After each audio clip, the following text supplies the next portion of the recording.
What's going on, everyone? Welcome to Good Vibe Games. My name is Neil, and today I'm going to teach you how to play Libertalia, Winds of Galecrest, designed by Paolo Mori, with art by Lamaro Smith, and published by Stonemaier Games, who provided me with a copy of the game. Libertalia, Winds of Galecrest is based on the game Libertalia from 2012. That being said, Winds of Galecrest builds on the foundations laid out by Libertalia, and it's not required to have played Libertalia in order to really enjoy Winds of Galecrest. This is a game that my friends and I have really been having a lot of fun with, and I'm particularly a big fan of how the hand management plays out in this. So, without further ado, let's dive in and learn how to play.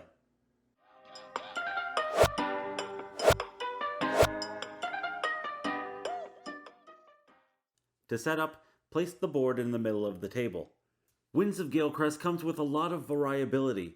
That's seen right off the bat with the setup of the main board. When setting it up, you have three options. You can play on the calm side of the board, which is typically used for easy and more friendly abilities. It's also the side I recommend you use for your first playthrough, at the very least, and is what I'll be showing you in this how to play.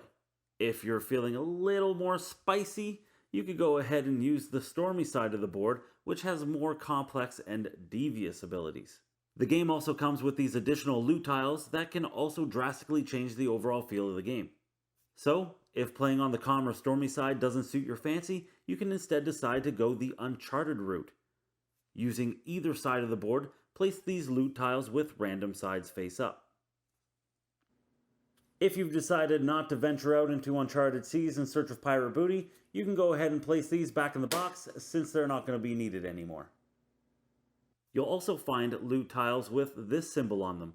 These are for solo version, which I'll touch on briefly at the end of this video. See all these super shiny and nice looking loot tokens? Go ahead and place all of these in the bag that's provided with the game. Each player will now claim a set of 40 sequential character cards in one of the 6 colors. But do not shuffle the deck. The cards are numbered 1 to 40, and they should be placed in that order, and they should stay in that order. So do not shuffle them. Like, seriously, don't do it. Before you even hand these out to a player, be sure to let them know not to shuffle them, because if your friends are anything like mine, as soon as they get their grimy mitts all over the cards, you know for a fact that they're going to start riffle shuffling them. While you're at it, you can also hand out a matching score dial that should be set to 0, and a graveyard tile that players can place next to their deck. Each score dial stays face up and remains open information throughout the game. No sneaky trying to hide your points.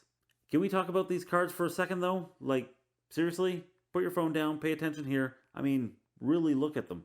I just really love the colors of these, and each of them are unique. There are no repeating characters, and they each have their own abilities and great art to go along with them. And I mean, come on. They're just so soft and shiny and have that new card smell. Yep, that's the stuff. Hey, don't judge me. I can't be the only one that loves the smell of a fresh deck of cards. But, anyway, where was I? Oh yeah. Mix together all 6 reputation tokens regardless of who is in the game and randomly place them from left to right on the reputation track. There are some setup changes if you're playing a 2-player game that I'll cover at the end of this video, so if you're just here for that, you can go ahead and skip to that in the timeline now. In Libertalia, Winds of Galecrest, you'll be going on 3 voyages spanning 4 to 6 days each. You can think of voyages as rounds and days as turns if that helps, but it's definitely more appealing and keeps me, at the very least, more immersed in the theme when I use the actual terms. Savvy? Sorry. Before you go plundering for pirate loot, though, you'll have to set up for a voyage, including the first one. To do that, randomly draw loot tokens from the bag equal to the number of players and place them on the designated spaces of the board based on the voyage you're about to take. If it's your first voyage, you'll fill days 1 to 4. For your second voyage, fill days 1 to 5, and for your third and final voyage, fill all the spaces. If you're not sure, there's a handy reminder on each day just to let you know what's up. I'm setting up for a 3-player game, so this is what it's going to look like when all is said and done. Next, it's recommended that you designate a player who's going to be the one shuffling their deck for this next part. However, the easiest thing to do, so long as you're not playing with 6 players, is just to grab a color from the box that's not being used, and you can use that deck as the one that you're going to shuffle and draw cards from. Whatever you decide though, shuffle the deck and draw 6 cards from it. In the top left corner, you'll find a number.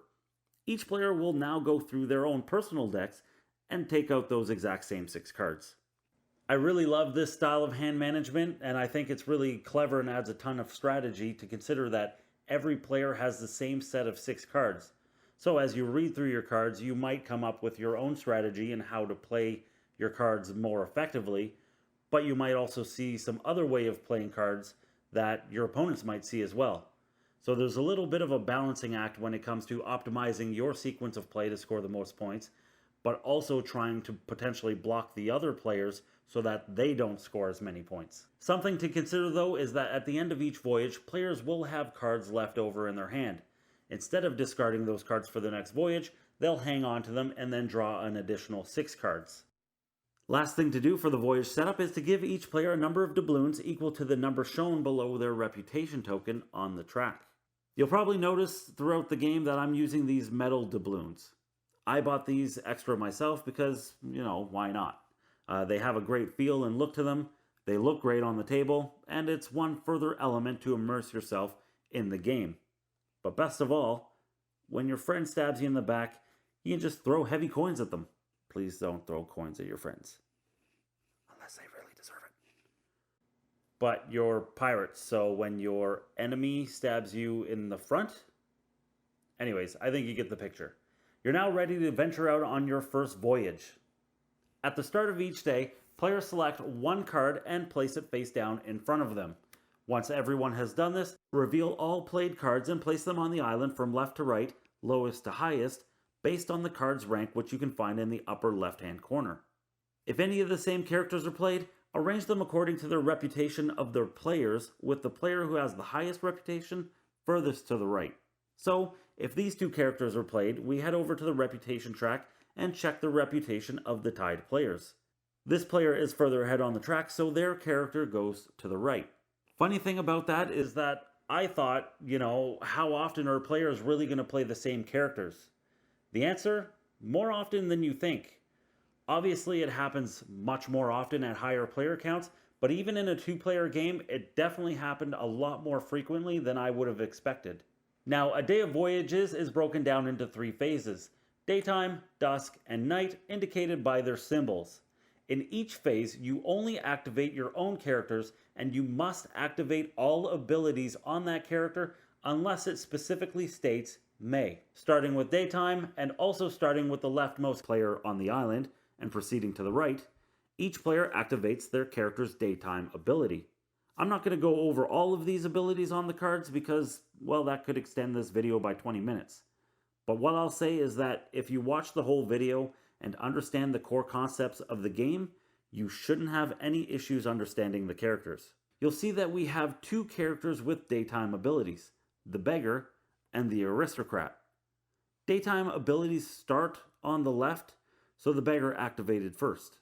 In this case, the owner of the rightmost character on the island, which is the red player, gives the black player 2 doubloons and gains 1 reputation. A few things to note here. During a voyage, whenever you gain or lose doubloons, you only lose doubloons that you have. Meaning that if someone was trying to steal from you and you only have 1 doubloon, then you only have 1 doubloon. That's all they're getting. If you have nothing, well then they leave empty-handed. Whenever you're told to discard a card, either from your ship or the island, it goes on your graveyard tile that is placed next to your deck. Also, some cards mention adjacency. Anytime a card has an ability that affects the adjacent player, it affects the players whose characters are to the direct left or right of the character using the ability. And lastly, on the reputation track, if your token is already on the rightmost space of the track, and you were to gain reputation, you instead gain a doubloon for each reputation gained this way. Likewise, if you're on the very left of the reputation track and are told to lose a reputation, you instead lose a doubloon for each reputation lost this way. The red player also has a character with a daytime ability. Based on the aristocrat's daytime ability, the red player gains 2 reputation. Next, we move on to Dusk. Starting with the rightmost character on the island and moving to the left this time, each player who still has a character on the island takes the following steps. First, gain a loot token from the current day, if there are any, unless otherwise stated by your character. Then, if your character and or the newly gained loot token have Dusk abilities, you can go ahead and activate these now. The red character does not have a Dusk ability, however the saber they pulled does, and it states, discard another player's character from the island. Well, the black player thought it would be a good idea to steal from the red player, so the red player is essentially going to kill the black player, meaning they won't be able to gain a loot token and activate any Dusk abilities. If at this point your character is still on the island, place it face up in front of you. The space in front of you is considered your ship. Cards will say specifically if they affect characters on the island, or on your ship, or another player's ship. The blue player will take the amulet, which has an anchor ability that we'll talk about in just a second. If any loot tokens are still hanging out at the end of the day, you can go ahead and throw those back in the bag, because now we'll carry on with the night. In the night, everything can be done simultaneously by each player. But what we did for our first few games, and what I recommend for you, is each player takes a turn carrying out their night phase. This way the other players can make sure nothing was missed. During your night phase, activate all night abilities on characters in your ship. This can be done in any order. Let's imagine for a second that the blue player has a barkeep. In the night phase, the barkeep generates 1 doubloon for the player. So, if the barkeep were to stay in the blue player's ship throughout the whole voyage, they would continue to receive 1 doubloon every night. What's great about night abilities is that they activate every single night of the voyage. So as long as the baker stays in the blue player's ship throughout this voyage, they will continue to receive 1 doubloon every night. In this way, you can really start to see how abilities can be stacked together. After the night phase of the final day of each voyage, proceed with these end of voyage steps. First, activate all anchor abilities on loot tokens and characters in your ship. This can also be done in any order. Doubloons will count as points here in a second, so you can go ahead and record those on your score dial now, or you can gain the actual doubloons and then wait for the next step. One thing that's important to note here is that although you can activate your anchors in any order you choose, you can't quote-unquote game the order of operations to avoid temporarily having fewer than 0 coins. Meaning, if I have 0 doubloons and stand to lose 3 and gain 5, I can't decide to lose 3 first to keep me at 0 and then add the 5. Instead, I would have to add the 5 and then lose the 3 afterwards. If we take a look here at the blue and black player, because the red player had no tokens or abilities with an anchor, we can see that they both have characters with anchor abilities. They each have a treasurer that states, gain 1 doubloon for each barrel, amulet, and chest in your ship.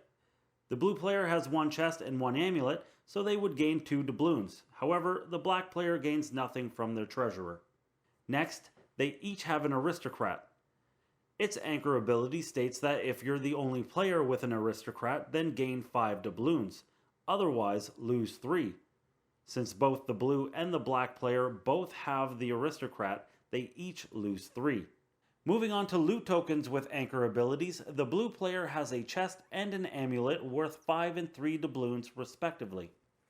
The black player, on the other hand, has 3 maps, and the map's anchor ability states, if you have a set of 2 maps, gain 7 doubloons. But if you have a set of 3 maps, gain 12 doubloons instead. Once you've done all that, increase your score dial by your total number of doubloons, and then discard those doubloons back to the supply. After the 3rd voyage, if your dial would exceed 99 points, just keep the dial set at 99, and then gain the remaining points in doubloons. Unless it specifically states on your character or loot token, place all loot tokens back in the bag and all character cards in the graveyard. However, keep all remaining cards not used this voyage in your hand. If you're at the end of the 1st or 2nd voyage, go ahead and follow the voyage setup steps found on page 3 of the rulebook. If you've just finished the 3rd voyage, then the game immediately ends and the player with the most points is declared the winner with ties going to the player who's furthest ahead on the reputation track. And that's how you play Libertalia, Winds of Galecrest. But as I mentioned, there are a few changes for a 2-player game, so if you'd like to find out more about that or the solo play, then be sure to stick around.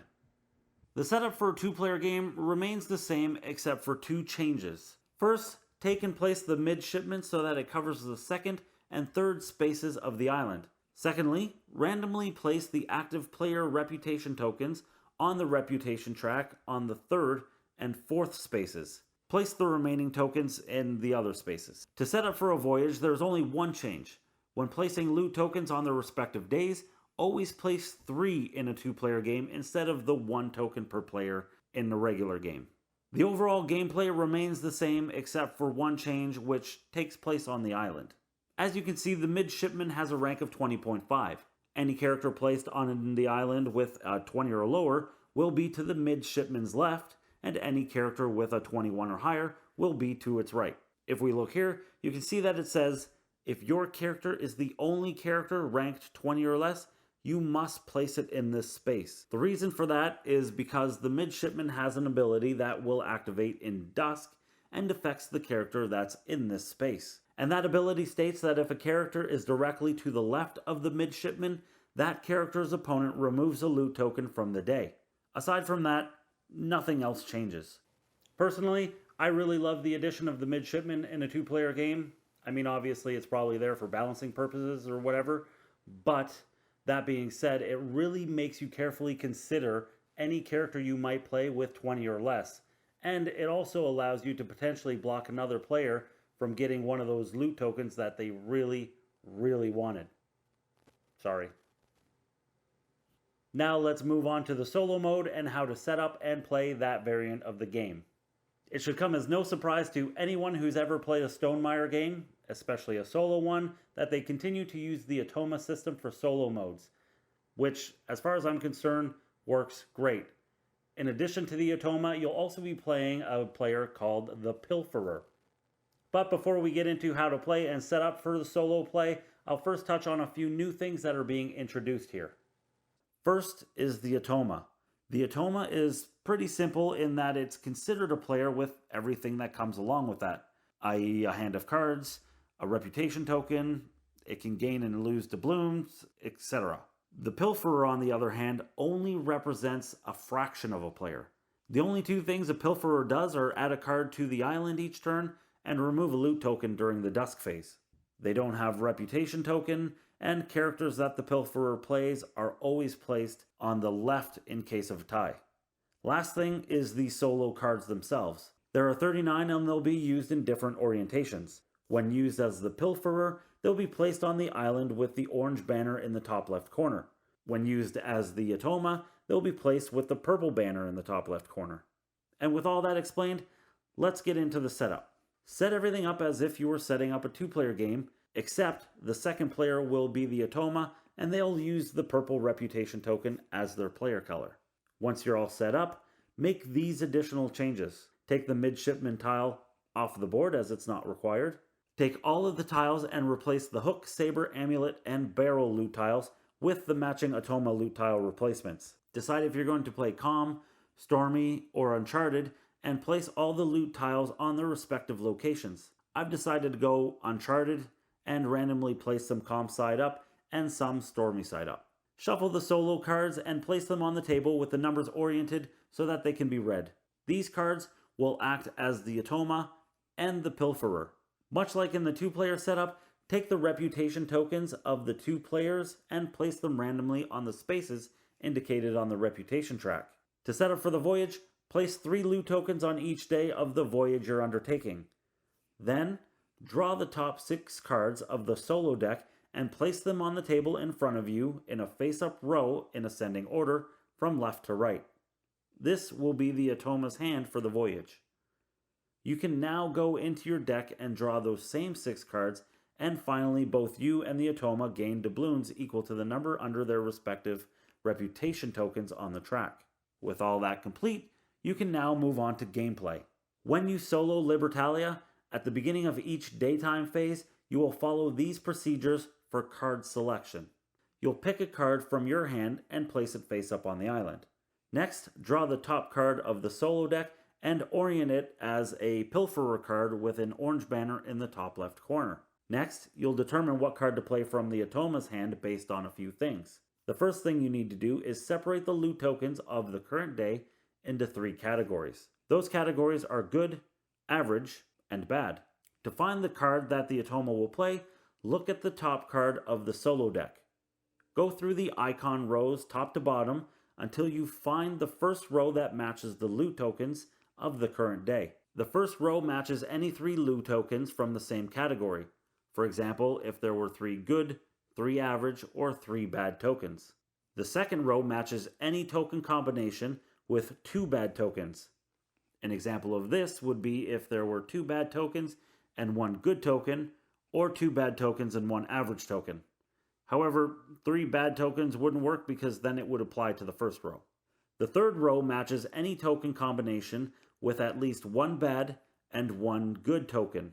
So, at least 1 hook, map, or chest with at least 1 relic. The fourth row matches any token combination with at least 1 good token. And finally, the last row matches any token combination with 1 bad token.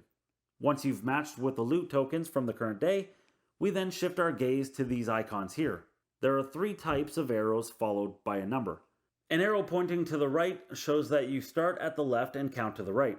So this icon indicates the second card to the right. An arrow pointing to the left shows that you start at the right and count to the left. So this icon indicates the second card to the left. And anytime you see a cannon with an arrow, it works the same way as the last 2. However, it only considers characters that have a cannon depicted on their card and skips any without.